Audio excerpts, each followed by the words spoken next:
आपणासमोर doctor Babasaheb Ambedkar यांच्या जीवनातील एक प्रसंग सांगू इच्छिते।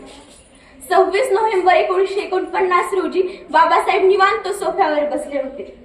ते क्षणात हसत होते तर क्षणात रडतही होते। तेव्हा त्यांच्या सोबत शंकर आनंद शास्त्री होते। नेमकं काय चाललंय हे त्यांनाही कळत नव्हतं, पण तेव्हा त्यांनी विचारायचं धाडस केलं। ते म्हणाले, शास्त्री, मी आज खूप आनंदी आहे, कारण मी आज माझं ध्येय गाठले, उद्दिष्ट पूर्ण केले आणि हे सर्व करत असताना मी काय काय गमावले याची चाचपणी करत होतो। तेव्हा मला एक काळ असा आठवला शास्त्री की ते आठवून माझ्या डोळ्यात पाणी आले।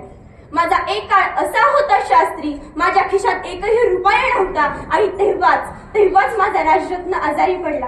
त्याला खूप ताप येत होता, त्याचा अंग तापाने फणफणत होतं। अरे, माझं खूप प्रेम होतं रे माझ्या राजरत्नावर, कारण तो नुकताच चालायला लागला होता, बोलायला लागला होता। औषध उपचार अभावी त्याचा ताप वाढतोय हेही मला ठाऊक होतं, पण त्याच्या छातीशी कवठाळून रडण्याशिवाय माझ्याकडे कोणताच पर्याय उरला नव्हता। एवढंच काय, छातीशी कवठाळून रडत असताना तो कधी गतप्राण झाला हे देखील मला कळले नाही। शेजारी पाजारी नातेवाईक सर्वजण जमले होते। त्यातील एक जण पुढे येऊन मला म्हणाला, बाबासाहेब, राजरत्नाचा अंत्यविधी करण्यासाठी त्याला नवीन कपडे आणावे लागतील। त्या क्षणी माझ्या काळजात चर्र झालं। अहो, ज्या राजरत्नाच्या औषध उपचारासाठी माझ्याकडे पैसे नव्हते, त्या राजरत्नाच्या अंत्यविधीसाठी मी कुठून पैसे आणणार?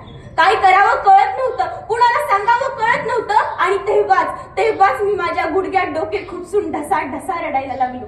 पण माझ्या रामूला चांगलंच ठाऊक होतं की माझ्याकडे पैसे नाहीत। मग ती माझ्या जवळ आली आणि तिने तिच्या लुगड्याचा पदर फाडून त्यात माझ्या राजरत्नाचा अंत्यविधी करण्यात आला। असो, माझा राजरत्न गेला म्हणून काय झालं? पुढे येणारे कोटी राजरत्न बिना औषध उपचाराशिवाय जगणार नाहीत किंवा बिना कपड्याच्या जितेवर जळणार नाहीत याचं सुख मी आज अनुभवतोय।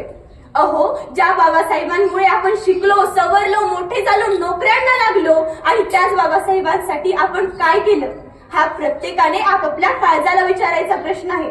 शेवटी जाता जाता एवढंच म्हणेन, मंजिलें उन्हीं को मिलती है जिनके सपनों में जान होती है। मंजिलें उन्हीं को मिलती है जिनके सपनों में जान होती है। पंखों से कुछ नहीं होता, हौसले से उड़ान होती है। पंखों से कुछ नहीं होता, हौसले से उड़ान होती है। एवढे बोलून मी थांबते। जय हिंद, जय महाराष्ट्र, जय कर्मवीर।